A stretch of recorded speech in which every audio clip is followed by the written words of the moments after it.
It is a dirty, snirty Thursday on Grand Forks' best source, everybody. Man, I've been keyed up about this show for a couple of weeks now. Paul Votava is going to join us on the show. He's a cross-country snowmobile racer. Yeah. Supposed to have a guest host in here. I don't know if Shuey's going to make it or not, but I just texted him. Maybe he forgot. Anyway, our Dirty Snirty Thursday today is brought to you by Executive Properties. Are you still putting off that project around the house that's been bugging you forever? Do you think you can wait until spring and call a contractor and have the work done ASAP? Well, good luck with that. Executive Properties has openings right now to get that project done. In fact, you can check out their Google reviews. Aaron says Chris and his team did a spectacular job in the damage to my aunt's garage and siding. Kept us up to date on the progress, and the finished product was amazing. Thank you for your professionalism and hard work. Hey, get that project done sooner than later. Call Executive Properties, 701-330-1273. And make sure you call Executive Properties, too, for snow removal. They're saying we could get up to 3 inches tonight, so we will see. Hey, if you have any questions or comments, feel free to text or call our number, 701-213-0863, 701-213-0863. Sorry, I'm out of breath. I had to run to the beer fridge quick. All right, time for our daily segment now called Jokes My Neighbor Tells Me. It's something we do every day, Jokes My Neighbor Tells Me. Now, instead of jokes today, I've got a list, kind of. We did one of these here a couple of weeks ago. This is what we're going to do today. You know you're a North Neck. You know you're a Northern Redneck, all right? This is what we're going to do. Bear with me. You know you're a Northern Redneck if you ever get into a shouting match based on which college hockey team you're a fan of, huh? Or you know you're a Northern Redneck if you've ever used expired gas station sushi as ice fishing bait. You're really a North Neck if your local Casey's doesn't carry sushi. Yeah. How about you know you're Northern Redneck if you put a snowmobile suit or ice fishing bib and jacket over your Sunday best. Yeah. Or you know you're a Northern Redneck if you've cooled beer by stashing it in the snow for a few hours. That's something we do. And you know you're a Northern Redneck if the neighbor's dog pees on your beer stash, because that happens to me. Mm-hmm. And finally, you know you're a Northern Redneck if your garage is a combination of this: Minnesota Vikings and Arctic Cat posters with snowmobiles, hockey sticks, a deer head, a beer fridge, and a TV. There you go. That's how you know you are a North Neck. Welcome to the studio. I know he's kind of nervy here. Paul Votava, man. How are you? Good. Let's do this. Here's Paul Votava, everybody. Before we get too deep into this, Paul, a couple of things I want to talk about. First off, World of Outlaw Sprint Cars, the series started again last night down in Volusia, Florida. Brad Sweet won. Go figure. Kicking off the year the right way with a win. The World of Outlaws last year. All right, now we just had to get this done, or last night. Here we go. Paul Votava on a snirty Thursday. How are you? There we go. We'll start over. Great. We're good. I want to tell people first how you and I met. Years ago. I don't even know how many years ago. Has it been 20, you think? Yeah, probably close. Yeah. Okay. When I joined the Red River Valley Catfish Club, I figured I was too beat up. My body hurt too bad to keep playing softball. I needed to do something. So I started catfishing. And after a year, this is probably going into my second year, Paul Votava here was on the Catfish Club and part of the team there. And all of a sudden, our president was going to retire, Bushy. Kevin. And Kevin, and you talked me into being president. I think you'd make a great president. Yeah, your radio and media, and it'll be just perfect. And I can't wait. And I'm like, okay, fine. So I take over the presidency, and then you quit. Yeah. I haven't seen you since in a boat. But, man, that was a long time ago. That was. I want to get back into catfishing. That's and awesome. You know what? I've been doing it for so long now. You see it. Your kids grow up. Probably when you were doing it, your kids were young enough, but they get involved in sports and activities, and no matter what, family comes first. I mean, it comes before racing, it comes before fishing, it comes before all of that. You do not go to your children's events because you're going catfishing. That's not the way it works. But I also see these guys, once their kids grow up, come back. Paul. Yes, I'll be back. I'll be back. Jeff Skyberg, Paulie V. Nick Curtis, good morning, everyone. So there we go. So far, people are already texting, but let's tell us about Paul Votava. I want to know about you, and we'll get into the snowmobile thing later. Well, I'm married to Tammy. Oh, There you go. If I get any closer, I'm going to choke on this thing. It's just a little bit closer, and it moves. You don't have. You can move it wherever you want. So okay. I'm married to Tammy Jo Votava now. Mm-hmm. And we have 3 kids. My oldest is Sam. He goes to Concordia. He's on his 3rd year.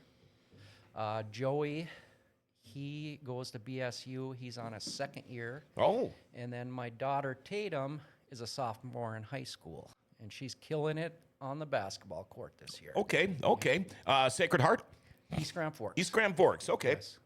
I couldn't remember if you were Sacred Heart or East Side, but I didn't realize you had 2 boys. I knew you had the one. And what do you do for a living? I sell barrel of fun potato chips. That's right. Road Okay. sales, yeah. So you're one of the guys you see driving around in those trucks. And them step vans, yeah. Okay. And when did you? Because guys like me, for example, and we'll be talking about guys like Mike Carver and things like that. Started racing snowmobiles. I started when I was 6 years old. I quit when I was about, I suppose, 35, maybe 30, somewhere around there. I can't even remember. But you didn't take the route that I'm going to call conventional. No. Most people start this when they're young.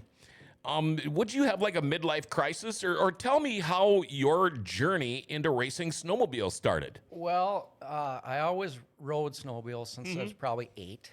My dad used to get us out of school in the mid-'70s and take us to Thief River. To watch the 500 come in, yeah? Yeah, the I-500, and I always wanted to do it. Yeah. And then I just didn't have the opportunity, and I got married, had kids, and it was just the time to try to do it before I got too old. So Sure. I started at 54. You started at 54. How old are you now? 57. Really? You don't look that old. Yeah. Well, I've lived a good life, took care of myself. Sure, yeah.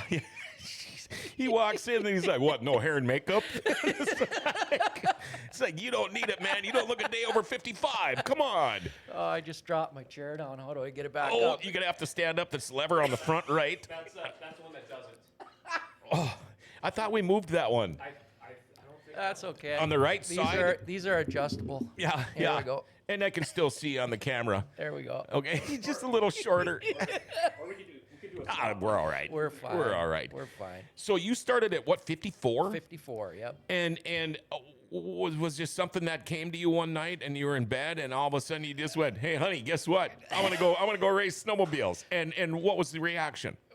She still hasn't been to a race. She doesn't like me doing it. Mm-hmm. But is she scared or nervous? Is that why? I think so. I don't know. Okay. But, yeah. So it was probably 2020, and USXC owned the series. They had a race at Manville. I went there, and I saw they were racing vintage sleds. Yep. And I said, I have some of them. Yep. I'm going to try this. And so it takes a little bit to get all your gear. Oh, sure it does. Get your sled ready. Yep. And so then the next year, Corp Power Sports bought the series. Yep.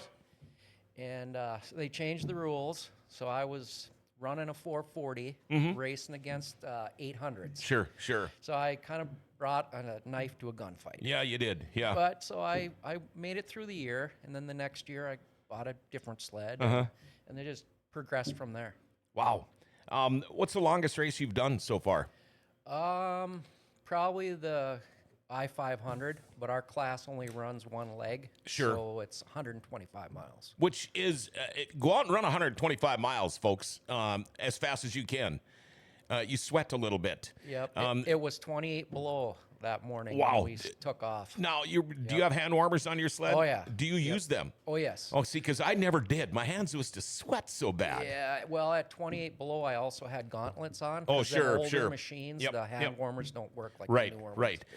Yeah, because you'd always end up, well, back then is when they were just starting to Gore-Tex was just starting to come around, and you had these fancy, lightweight racing gloves, and your hands would be sweating so bad you try to pull your gloves off, they'd come out inside out, and then you got to try to stuff the fingers back in them, and oh man, you talk about a pain in the ass. But the gear has obviously gotten better. Different. But when your hands sweat, that's when you get blisters. Yeah, well, that's true. That's true. But back then, we raced in leather. Oh gosh. You know, I still have my leather racing jacket from 1988. 50, 60 pounds, probably. Yeah, well, I took the liner out of it because you didn't need it, and the elbows were really worn out of it because I didn't just use it for racing. I sat at a lot of bars with my elbows on the bar too. But I still have that jacket hanging. I was actually the third person to get the new 88 Arctic Cat leather jacket. Wow. The president, chairman of the board, got the first one. His kid got the second one, and I got lucky enough to get the third one. So that was pretty cool. Now, we do have some pictures that we're going to talk about. Now, one thing I wanted to bring up, your first race. The very first race you did, you had made the comment to me, and I think the picture, I don't know if I ended up with this picture on there. I think you were walking to like the outhouse or something. Yes. Video or Yeah, maybe it was the video. No, it was Okay. It was a picture. Okay. Yeah. But you had mentioned. All right. Well, let's just go through these, and you can try to explain what they are here. I can't recall that race. I think it was either. Oh, I can't recall. That's a good picture, man.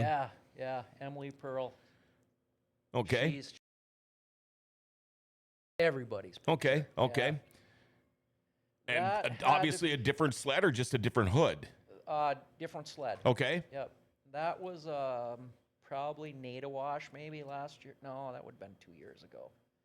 Well, you're definitely on water. Yeah. That's an unplowed lake race. Oh, here's my claim to fame right here.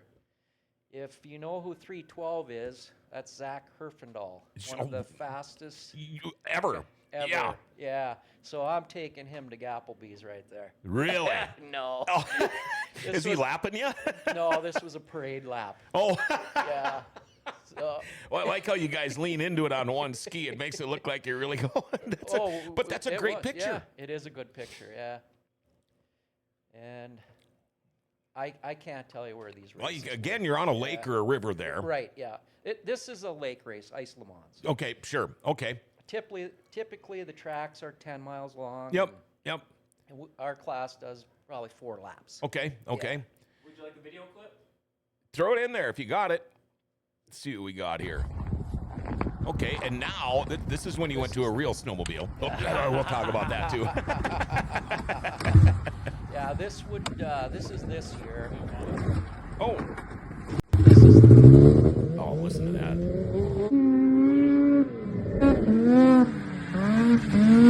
this year. I stepped up to the Masters 50 class. I gotta love the sound of that. Oh boy. How about that? That was on Oof Lake by Foston. Okay, I know exactly where that is. And that's the thing, especially this year. How do you find anywhere to get any seat time? You got to go find a body of water somewhere that preferably isn't a river right now, and probably a smaller lake. But do you guys go out and search out those lakes, or somebody like Carver maybe give you a heads up on that? Mike Carver set up that track. Okay. On the lake for testing, and Sure. I owe a lot of my success to Mike Oh, he's a great guy. Carver. Steph and Mike, they're both great Yep. people. So, Yeah. did you approach him for help, or did he reach out to you? And I'm wondering I'm wondering if Mike was one of the, and Mike, God, he's such a good guy. He would never do this, but I could, get rid of that Polaris and I'll help you. But he almost No. spit out your Yeah, drink. yeah. Was it like that, or No, I think Steph invited me over to the trailer, and she gave me a bowl of soup. It was after a race, and Okay. I was just beat. Yep. And she gave me something to eat, and you never give a stray cat something to eat. No, they're never going to leave. Never gonna leave. So I never left, and they keep inviting me back, and I appreciate that. They're so probably much. two of the nicest people you're ever going to meet. Oh, especially in the racing world for what they do. Yep. They don't have to be that friendly to everybody all the time, No. but that's not the way they are wired. No. Boy, I've known Mike for such a long time. Now, I want to go back to what we were talking about, the conversation we had about your very first race. And I've been there. I know. It's just a little harder when you're a snowmobile racer because, believe me, there's a lot more gear to get through when you have to go to the bathroom. Yeah. There's layers, people. I'm guessing you were all jacked up on Mountain Dew or coffee or something. And Yes. and if you're like me and you drink coffee, which I don't anymore because it goes through me faster than keg beer does, you think you're good. Okay, I took a leak. I'm good. I've got 100 miles to go on a sled. Yeah, 4 more before you even get on the sled, and you're still going to pee right before it's time that, they drop the green flag. But was it that way for you? Yes, I think I hit that porta potty 6-7 times, and the series photographer must have saw me because it caught me Well, yeah. going. It's like, Yeah. Does he got a stash in there or what? Yeah. Yeah. Oh, boy. That's how that went. And how did that first race go for you? I finished it. That was the win. Yeah. Now, with the Masters, I'm trying to think. I still follow a little bit. Are there like the Jim Matson? Is he still running, or Jerry Matson? No. Some of those I old don't- Plumber, Minnesota guys. I know they were running the old Arctic Cats for a while. Yeah, I don't know the name Okay. even, so I haven't seen them. Okay. And where does the circuit you're in now, where all do you race? I mean, I know this year's been kind of a goofy deal, but Our first race was supposed to be the Gerald Deerdahl Yep. Pine Lake Memorial Race. Yep. And that was December 15th, and they canceled it. yeah. And so then the next one was supposed to be Brainerd. Uh-huh. And then, Brainerd. And then Otter Tail. Oh, got my notes right here. Yeah. And then Park Rapids. Okay. Yep. And then the Goodridge Grigla 500. Yep. They were all canceled. So then they bumped the Park Rapids race to the Goodridge Grigla slot. Okay. And then that ended up getting canceled. So you haven't raced yet this year? Pine Lake. Okay. Okay, Pine Lake jumped up to the Goodridge Grigla spot. Okay. So you've got to run the new cat once. Once. Yeah. Last race I ever ran was the Goodrich 100 back then, and that was after I was in a plane crash, and I had to learn how to walk and do all that kind of crap again. But my goal was to tell the doctors and everybody else, the naysayers, that I'm going to go race. And I think I might have even still been walking with a cane when I ran that race, but I'd gotten a sled from the factory, and it was just kind of a little R&D thing. It was a Cougar with reverse and electric start, so it was a tank. Yeah. And I jetted it wrong, and I ran out of gas with like 2 miles to go. But anyway, that was my last one. Suzanne Tibbetts, hair and makeup did fantastic, Paulie B. Crystal, Paulie, you're famous. Kaylee Elizabeth, you know who to call when you're ready to sell your old Arctic Cat stuff. Well, there you go. I don't have old Arctic Cat stuff. okay, I got old Polaris stuff. Yeah, nobody wants that. No. Oh, jeez. Kyle Grover, Paulie, entering the radio world. Good to see you. Shop Talk Podcast. Next big guest. Oh, boy, there we go. You were really nervous about coming here. I was, yeah. Still am. Is it getting easier, though? It is, yeah. I kept trying to tell you. You know what? It's don't worry about it. What did Mike have to say? Where are we getting the feedback from? Am I too loud here? There. We're good on my end. Okay. Yeah, it's probably me here. I had the monitor up too high. Anyway. Oh, it was let's go cat fishing. Oh, hey, Who? that would be. Mike Carver, let's go. Yeah. You know heck what? yeah. Me and you and him, we should do that one day. Yes, for sure. I think that would be a good time. Yes, it would. Yeah, Paul, let's go catfishing. Can't race. I wish we could fish now, but we might actually get an early catfish in spring this year. But then you watch, by August, we won't have any water. Right. Won't be fishing. Let's see, Paul Votava on a snirty, dirty Thursday today. We're going to take a little bit of a break. I know you got a wardrobe change you want to do, but we're going to take a little break here and talk about Valvoline Instant Oil Change. Can they see me? No. Okay. Valvoline Instant Oil Change. Life is just way too fast. There's not enough time in the day. And oil changes, it's hard to get in and get them done. Not at Valvoline Instant Oil Change. Let me tell you what I do. I pull up there, and usually there maybe 20 minutes. I don't have to get out of my car. They top off my fluids. They check my tires, my battery, my lights, my wipers, my cabin air filter, all while they're changing my oil. I get a discount too because I mentioned Grand Forks Best Source. If you do that, they'll knock $10 off your oil change. They'll also give you a discount if you own a fleet or if you're in the military and you go get your oil change. And you know what? They do more than that too. Tranny and coolant flushes, tire rotations, batteries, they do it all. They're open Monday through Saturday. No appointment needed. Pickup and delivery is available if you live in Grand Forks too. That's a great thing. They'll come and get your car. Hey, it's Valvoline Instant Oil Change for a complete oil change and more. Find them on the South End, 3325 South 38th Street. Call them up, 701-780-8462. Make sure you tell them Grand Forks Best Source sent you. They'll knock $10 off your oil change. Paul Votava on a Snirty Thursday here. Cross-country snowmobile racer. I don't know if cross-country is the correct word. You were talking about like the ice Le Mans type racing, which I've done. And I remember if you remember when snowcross first came in, I can remember racing on the river in Thief River.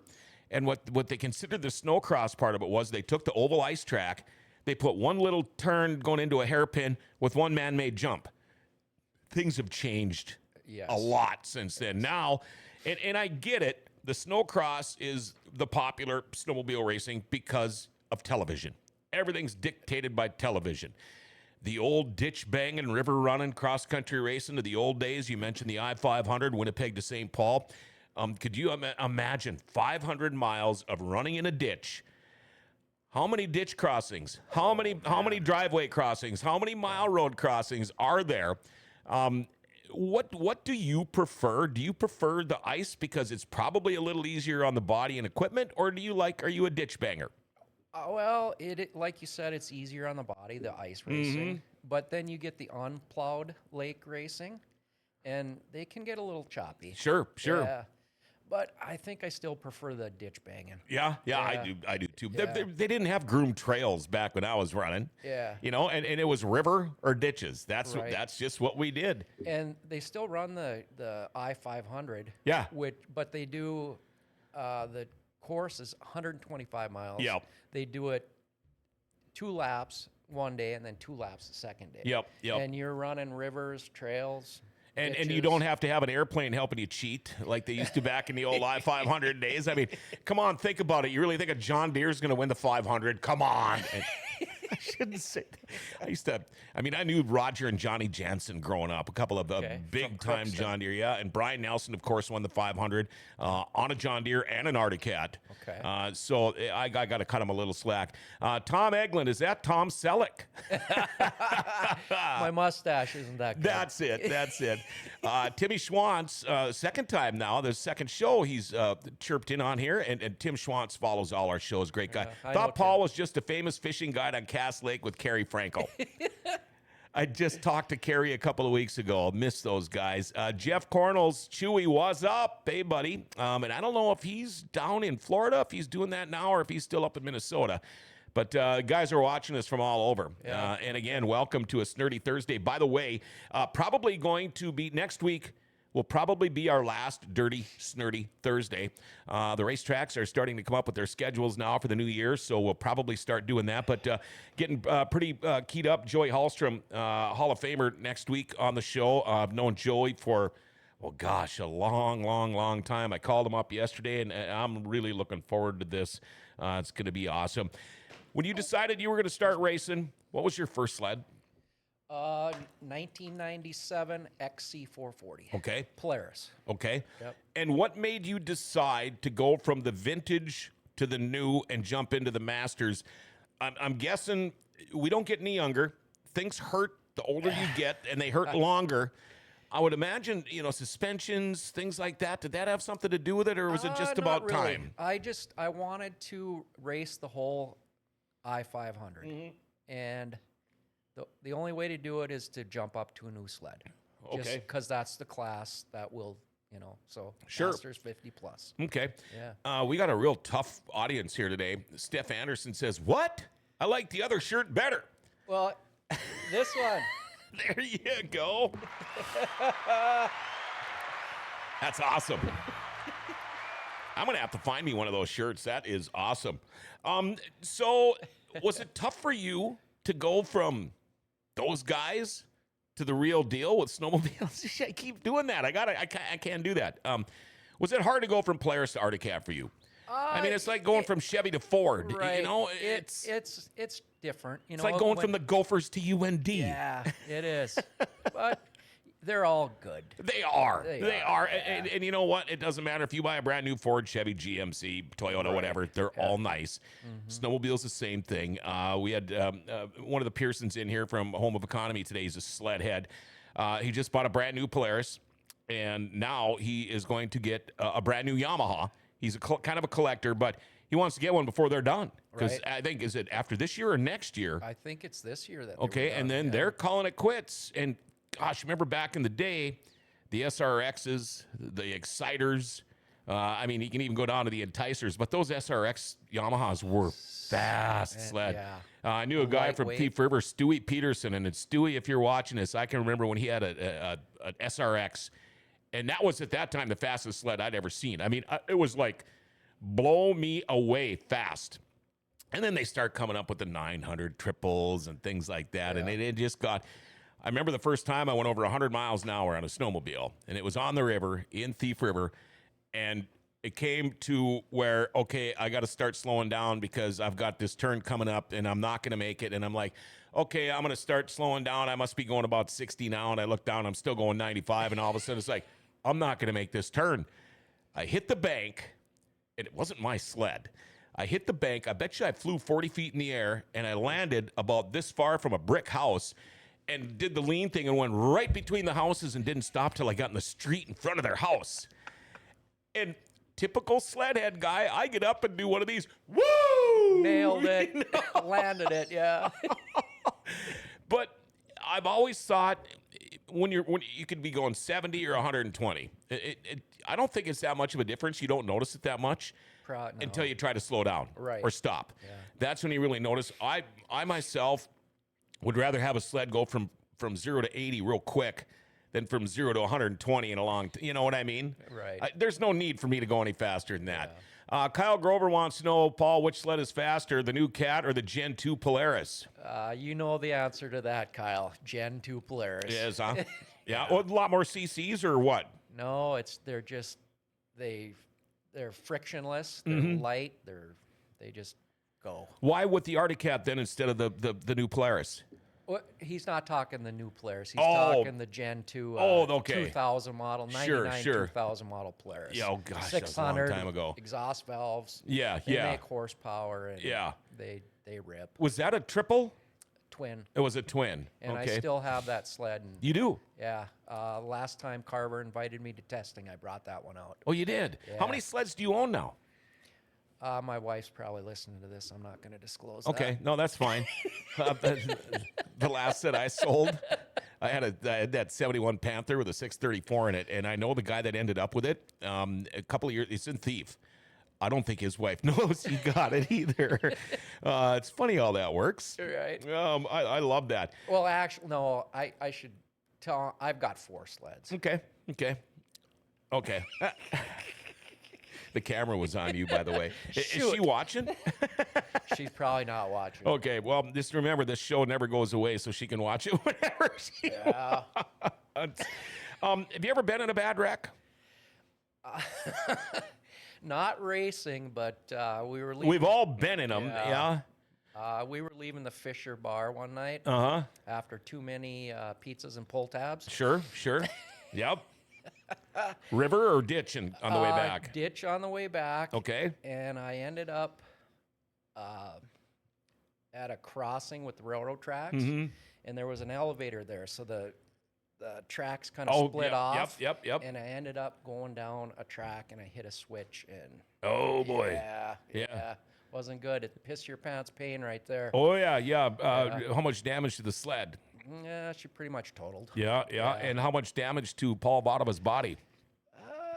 Yeah. Yeah. Compression fracture in the back. Oh, yeah. Knee, ankle. Yeah, that's had a similar thing happen to me coming back from Poker Run, coming back from the bar in St. Hilaire, Thief River, and I hit a ditch crossing, and I was probably going all of 80, and I hit a driveway crossing, and as I was up in the air, I remember thinking, oh crap, there's this big hole up here. I remember this on the way down, and I come down right where the hole was, and it just Yeah. I mean, accordioned everything. And the sled never rolled or flipped or anything. It just bounced, and I went through and over, and the handlebars were up. And I woke up with somebody had seen me on the highway and pulled their car over. And I woke up to, Oh, are boy. you okay? Are you okay?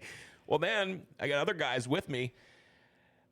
It's obvious my arm is broke. I mean, you could tell. I start pulling my sleeve back, and okay, I got a broken arm here, and this was after my crash, so I was braced up on the knees, and my buddies were worried about that. So I ride back to town with the sled still ran. I'm one-armed, and I get there, and I'm like, you guys got to bring me to the hospital. Well, they wouldn't because they thought I was going to get a Dewey. So I had to call my mom to come and pick me up and bring me to the ER.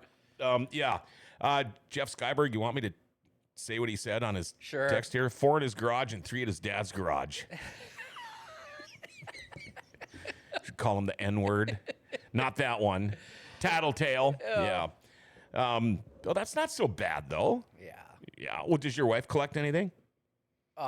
Cherish teddies. Oh, Yeah, Santa see? bears. Yeah. Shoes. Oh, she have more in Purses. shoes than you do snowmobiles? Oh, yeah. Okay, For all right. sure. There, then it's all good, right? Perfect. Does anybody help you on your snowmobiling venture, and how much work goes into it? I mean, if this was a regular year and you're racing every other week or every week or whatever, there's a lot more maintenance and things to do. But if you've got 2 races in a month, go through what you have to do. Is there a checklist? Are there things? Obviously, if there's something broke, you fix it. But what do you have to do to prep for these races? Well, you just got to make sure everything's tight. Check the bolts, Mm-hmm. the chain case fluid, how tight the chain is. I'm kind of run what you brung kind of guy. Sure. And so you basically on your own? I am. Yep. And like I said, Carver has helped me out so much. So if I get to the track, I need something, I'll go right to Carver. How important is it to have that support like that for race teams? Oh, man. Because, I mean, I remember it from back in the day, but now me being around dirt tracks, they were waiting for these guys to come in, the support truck that might have the parts, the tires, the fuel, and all that. But and the thing is it's not just the physical things as far as support that you buy that you have to have, but it's what they tell you and their knowledge. I mean, Mike Carver, I think he's been doing this since before he could walk. I mean, he's been around this business forever. But to have those guys in your ear, whether it be constructive criticism, whether it be something funny, or whether he's like chewing you out, these are the guys you got to listen to. Right. I used to, my first 3 sleds, I set them up and I never changed anything. Okay. So then I got the Articat, and Mike says, well, we'll set it up, but we're going to change stuff. I said, change stuff? Why? I'll learn to drive it. Yeah. But you're No, not fast. You got to, the sled's got to be set up so you can drive it. Yep. Yeah. So, R&D, research and development, testing, all that stuff is it's not like your kids are great basketball players. You don't learn how to be a great basketball player. You can do that in your driveway. You can have a hoop. You can have a backboard. You can play one-on-one. You can play pickup games anywhere, but you don't just go practice racing a snowmobile. Well, you do. Yeah. And I'm, like I said, Mike has the track by Foston, and they invite me to test with them. And more seat time, the better you're going to be as a racer. Sure. Just like anything. Absolutely. Yeah. Absolutely. About sponsors, they're important. And you mentioned to me before we went on the air that you wouldn't be doing probably any of this without sponsors. And we also mentioned the fact that, and I want to get this out there first, there are guys that maybe sponsor you that don't want to be mentioned. There are people that, maybe don't give you money, but they have been in such a big help that you do mention them. And people don't realize that sponsorship isn't all about the money. Right. But who are some of these people and businesses? Well, let me check my notes so I don't forget anybody. Well, first and foremost, Steph and Mike from Carver Performance, your Fox Shocks specialists. Yeah. Out of Foston, Minnesota.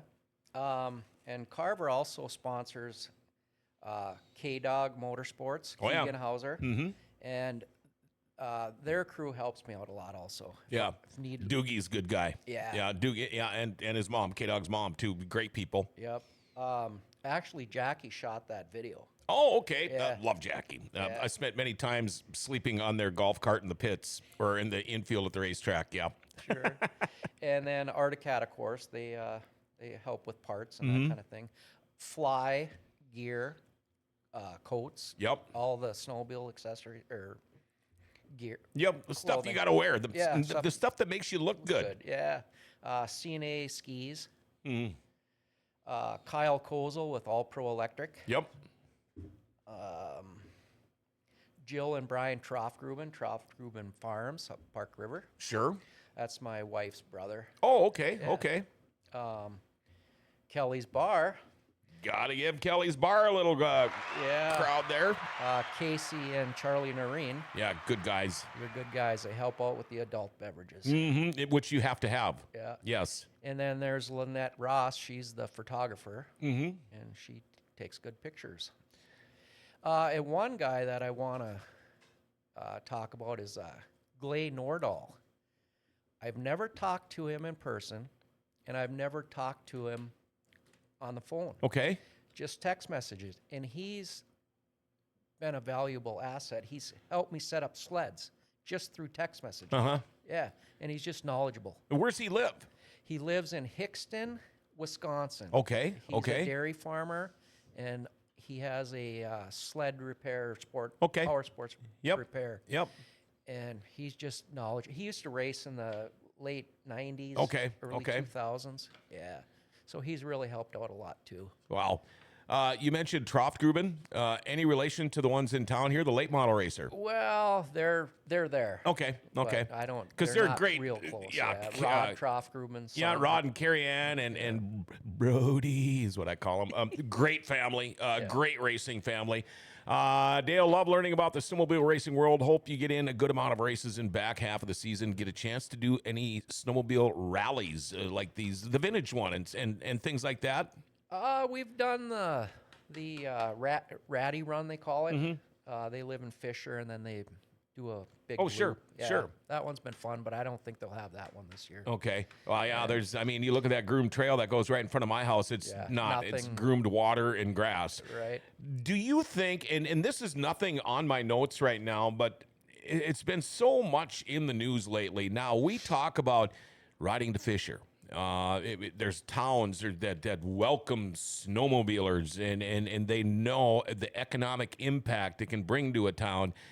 And then you come to Grand Forks, and Grand Forks, you can't run a snowmobile. I mean, Yeah. I know if I had to keep my snowmobiles on a trailer, I would not own one. And especially, it makes no sense. Why can't they open up the Greenway? Why can't they do these? Do you really think that they would abuse it like that? I would think No. if you run, okay, say you're on the Greenway, for example, and there's a 15-minute or a 15-mile-an-hour speed limit. You're basically idling with the way some of these things are clutched right now. Now, with everybody having these cans and everything on their sleds, okay, you go 20 yards away from the Greenway, there's the river, where it's a 50-mile-an-hour speed limit. What's going to be louder?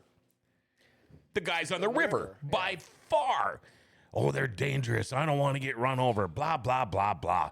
It's going to bring money. Ask the guys that own the Blue Moose and some of these bars within walking distance of the river what they think. Ask some of these small towns like Fisher, Gently, Crookston, even Alvarado. Alvarado, Lightning exactly. Bar. Shout out to them. Plummer, Brooks, Oakley, all of these towns, Pine Lake.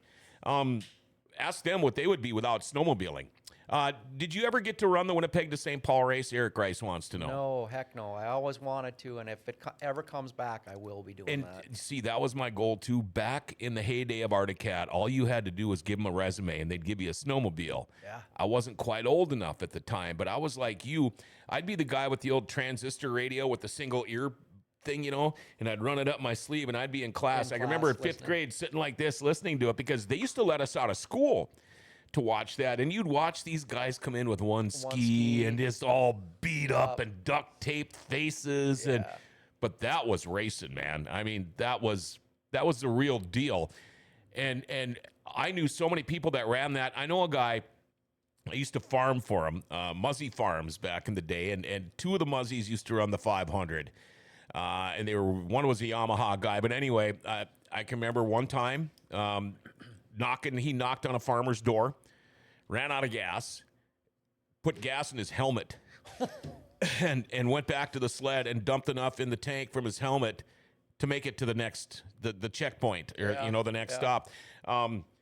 Or the same guy going through how many fence posts and waking up in an ambulance and fighting with the ambulance guy and breaking out the ambulance door to run back to his sled and then just to pass out again, But those guys were crazy back then. They were. I've been lucky growing up first in Crookston before I moved to Thief River, but I hung around with, I knew Dale Cormican and Roger and Johnny Jansen and Vern Ricard and some of those guys back then from the 60s and 70s, and then moved to Thief River. Well, then it went into the Dave Thompson, the Larry Coltums, up to the Brian Sturgeons and the Guy Useldingers. And so getting to see it all, and same with you. I mean, I'm saying these names and you're nodding at me like, oh, God, yeah. I mean, and I really like these vintage shows. I've been to a few now this year because you kind of get to relive. You can go to yourself, I remember having that same damn sled. Yeah. And back then there was 150 different kinds of snowmobiles, and there's not now. But snowmobiling, let's face it, man, it's come a long way. I wish that the suspensions and the things they have on the sleds now, I mean, I probably wouldn't have had 4 back surgeries, and now they stand up more than they sit. Right. And they're more like a motocross bike now, but snowmobiles have sure come a long way, haven't they? They have. Like the new sled I'm riding, the Arctic Cat, it is a stand-up sled, but I grew up sitting down, so I sit down most of the time. Yeah. Yeah. And does it really make a difference for you, or do they run better if you stand? Well, you soak up some of the bumps when you're Sure. standing.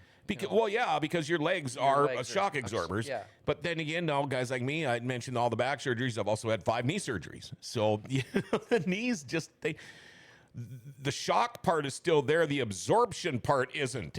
Right. But I would think of pretty much of anything to race back then. The hardest thing on your body was probably the snowmobiles. Oh, for sure. I mean, no suspension, all your back. Yep, all your back and oh man. Because you couldn't stand up on them old machines. No. And I mean, some guys used to ride with their feet behind them. And instead of, that's how I was taught to run, because that's how my dad ran. His feet were always behind him instead of in front. But Nick Curtis, John, did you know that Kent's dad used to run the old 500? I did not know that. I'm going to have to bring it up next time I see him. Is there anything that we haven't touched on here? How's it going now? Are you okay? It's pretty easy, fun. isn't it? Yeah. How about my workout routine? Well, okay, let's hear it. You can't look like Tom Selleck just sitting here like this. I like to do the treadmill. Okay. And then a good friend of mine, Crystal Rylander, gave me a Denise Austin. Oh boy. It's kind of like a rowing machine bike deal. Yep. Yeah. So I use that, and that mimics how how you ride a snowmobile a lot. Because you're pulling with your arms and you're pushing with your feet. Do you have like a specific diet? Do you watch what you eat? When I first started, I really did. Yeah. Yeah. Low carb. Because it gets harder. The older you get, it Yeah. gets harder and harder. When I have too many carbs, Yeah. my joints get stiff. Sure. I ache. Yeah. And if I go back to all the protein, just feel great. Yeah. I could look like you if I kept using it. That's what Crystal said. That's funny because after my plane crash, I ended up having to go down to the Minnesota Vikings surgeon down in Edina. And what happened was I thought I was going to get right back on the horse and I was going to fly back to Thief River. Scared to death. So I'm at the Minneapolis-St. Paul airport and a blizzard hits. So I'm stuck there for 3 days. They let us on. That's when they had the old Fairchild 22-seater that would fly into Thief River. They'd only take 11 people. So I'm trying to give my seat away. I ended up on this plane with 10 other people, and it was so bad. What I did was I grabbed the seat in front of me, and I closed my eyes, and I pretended I was running in the I-500 snowmobile race. It was that terrifying for me. We almost hit an airplane coming into Grand Rapids, and then they had to de-ice. And during the time it took to de-ice, the runway got filled with snow again. So then they had to plow the runway. Well, then from the time it took them to plow the runway, they had to re-de-ice the airplane again. We finally took off. My mom was waiting for me at the airport in Thief River, and she goes, I can't believe you got on that airplane. I said, please be quiet, give me a cigarette, and bring me to the Rusty Nail. And that's what I did. But it's funny how there's so many things in life you tend to pretend you're doing something. And I pretended I was racing a snowmobile. Sure. When I was scared, I'm going to say it, I was scared shitless to be on this airplane. Yeah. But it's funny how things, you can kind of relate those to that, you know. So where is the next race? When is one? Is there going to be one? Well, Leech Lake should be the next one if they have enough ice, and then Nadawash after that. And then the last race of the season is in Ironwood, Michigan. Oh, yeah, yeah. They're calling it the Trilogy Cup, and it's a ski hill race. I've never done that before. Yeah. So I've made reservations, so I think I'm going to be all in for that. So when you go to these races, you talk about reservations. Is this something maybe your wife would go to you with? I mean, or would you? Cross-country racing, there's a lot of standing around in There the is. cold. Yep. Yeah, there is. And so I don't expect her to come to the races and stand around. Right. And you know, when we were talking about, I kind of got off track there about the snowcross thing and TV and how you can sit and watch, and same with oval racing, which you don't get a lot of anymore. But back in the ditch banging, river running cross country days, you found yourself a good crossing, and you parked by that crossing. Right. And if you were lucky, you got to see some big time air, Right. some big time wrecks, things like that. But yeah, it's not the most fan friendly thing to do unless you want to follow your racer down the highway. This is kind of how I judge crossings, how many cars are sitting there. Sure, because Yeah. you can see that when you're coming up Yeah, on them. If there's 6, 7 cars sitting there, be careful. You know, Yeah. see, these are things people don't think about. Right. Man, see, this is fun. I love talking about the old snowmobile. Do you ever wish you were back in your 20s again? Do you wish you could have done this differently, or would you maybe have? I've always, with all the things that have happened to me, I've just, people would say, wow, would you do things differently now? I'd say, yeah, I would have taken more pictures. That's about all I would have Yeah, done. But yeah. would you have changed anything? Would you have still started racing in your 50s, or would you have started earlier? Or this is the way it should be. This is the life of Paul Votava, Yeah, and this everything's is the going life just of- the way it should. Yeah, I think so. Yeah. You know, coming on your show, if I hadn't done it, I would have never known I could do it. And I've always, this whole week now, I've kind of been promoting this as you getting into snowmobiling in kind of an unconventional way. Because let's face it, you don't know too many people that start something Right. like this when they're in their 50s. Right. And here's the deal. I know there's a million people out there that wish they would do something like this. I know there's a ton of people watching this show right now that are saying, you know what, gosh, it was only a couple years ago I was that age. Maybe I could have done that too. Shoulda, woulda, coulda. Right. You can wish all you want, and what do you got? You got to wish. That's Yeah. it. You got to get out and do it. You got to try it. You know, if I can do it, anybody can do it. Well, there you go. Yeah. There you go. And man, you're looking good. Like I said, I take care of myself. Yeah, that makes a big difference, doesn't it? All right. Did we get it all out now? I said that Crystal gave me the Denise Austin. Mm-hmm. Yeah. She also has Airbnb. It's called 325. Oh, where is that? It's in Grand Forks. Okay. She has a couple of them. Okay. that out They're getting more and more popular. People coming up for like Sioux hockey weekends, Yep. things like that, even snowmobile races. Now, I didn't know about it, but I know they had a kids race down in East Side last weekend, and I think KC Pro. Yeah, and I think they're having another one maybe this weekend. I'm not sure. But Okay. And the groomer had been parked down there. Yeah. And people are like, well, I can't believe there's any snow. Well, yeah, there is, because East Side dumps all their snow down there. And they haul it in. Yeah, so it's perfect for that. Now, once they start with redoing that whole park down there, Lafayette Park, I don't know if they'll still be able to do this, because they're going to put streets, gutters, curbing, 2 boat ramps are Oh, going in there nice. now, double boat ramps. Yeah. So, yeah, if you ever fished anymore, you'd know this stuff, Paul. Right. I have to give one more shout out. Okay. T. Parks, good friend of mine from Detroit. Used to be a football coach. Yeah. So before I race, I call or text him. I said, give me a pep talk. Yeah. And he gives me He a does. pep talk. His kids are Pierce and Payne Parks, Okay. athletes. Yeah. Payne is playing for UND football. Okay. And Okay. Pierce is still in high school. Okay. Yeah, he's a junior. He's quarterback for Red River. Oh, and sure. then also basketball. Okay. Yeah. Yep. That's how you probably know him. Timmy Schwantz, awesome show as always. John Roberts and guest Paul Votava. Tim Schwantz, a great guy. Yes, he is. I'm super thrilled with the show today. Me too. I'm hoping you're having. Survived. I'm hoping. Yeah, I know you were nervous about it. I'm working on this guy on Monday's show, and he's kind of the same way. And I tell him, I try to tell him the best I can. I try to ease the pain a little bit Sure. because it was pretty painless, wasn't it? It was. Yeah. I mean, it's hard. A lot of people are so nervous about it, but we try to make it as comfortable for you as we can. It's just we're just having a bullshit session, but Right. there just happens to be lights and cameras. Yeah. Yeah. So And no makeup. and well, he still looks all right. You still got it, Paulie B. Please say hi to your dad for me. I will. I haven't seen him in a long time. Yes. It's been a while.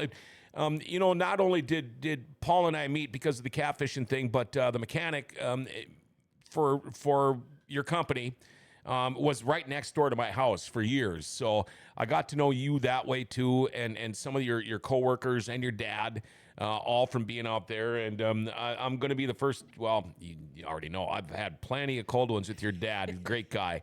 And it'd be nice to run into these people again. I never get to see anybody anymore. But, man, I thank you for being on the show. I missed one person. Okay. Lee Easted. Okay, Lee Easted. Yep. When I told him I was going to start racing and I was looking for a trailer, he said, Paul, you're probably not going to race that long. I'll borrow you my trailer. Oh, really? Yeah? I used it for 3 years, and this year I finally bought my own. So I thank Lee for all his support. It's tough to do this without support. Yeah, It's you tough need to do anything. I mean, unless you're a millionaire and you got all, it's just not that easy. Well, the old saying, how do you build a... Yeah, how do you get $1 million race team? How do you win $1 million racing? Yeah, Start with 2 $2 million. million, yeah. And that's exactly right. You always hear these. Well, this is more of an economical class of racing. Yeah, no. There's no such damn There's no thing. such thing. You might think it starts out as an economical class of racing, but there's no such thing. Nope. And I don't know if you've noticed or not, but gas prices have jumped up again like 20 cents in the last 2 weeks. So nothing's cheap anymore. No. I can't wait to get you back. Probably next year we'll get you back in here again. I want to see that Arctic Cat in Victory Lane. There we go. I'm looking forward to it. We need to keep in touch a little more. I think that's a great idea. If we can this summer when things slow down, me and you and Carver, I'd love to go out catfishing. That'd be fun. All you guys have to do is bring your liver. I'll supply the rest. And I think we'll have a good time. And if Mike doesn't want to drive all the way back to Fosston, I'm guessing between the two of us we can find a place for him to stay. Yeah. Paul Votava, man, thanks for coming in. Thank you for having me. And good luck. I just think this is such a unique racing story that I absolutely love this. There you go. That's going to wrap it up for a Dirty Snirty Thursday for this week. And again, like I mentioned earlier, we're going to do one more week of the snirty thing unless something big happens. Joey Hallstrom going to be on the show next week. Want to give Rumors Sports Bar Casino here in the Grand Cities Mall a shout out. They're bringing you Dirty Thursday today like they have. And by the way, coming up in June, we will be approaching our 200th Dirty Thursday show. And Rumor Sports Bar and Casino has been with us since the very first one. Wall-to-wall TVs, UND Sports, your favorite teams on TV. Go catch the Super Bowl. Got buses to UND Sports and all the big name concerts. Bet on the horses, play bingo, try your luck with charitable gaming. Great lunch and dinner specials. Check out the $7 Express lunch today, sandwich and a side for $7, all right? They're open every day from 11 a.m. to 2 a.m. Check them out, Rumor Sports Bar and Casino. Boy, let's see, 6:30 tonight, Fork Sports Highway, Bill, Monty, Dale, Raven, all of them. They'll be talking about the Super Bowl, All-Star games, all kinds of things. It's an awesome sports show. Check it out. I'll see you in the morning. Have a great night. Remember to like, share, tag, and follow us. Hit that notification bell on your smartphone, too. You'll never miss a show. It dings every time. It's pretty cool. Hey, the Grand Cities, they are grand. Grand Forks' best source is giving them an identity again.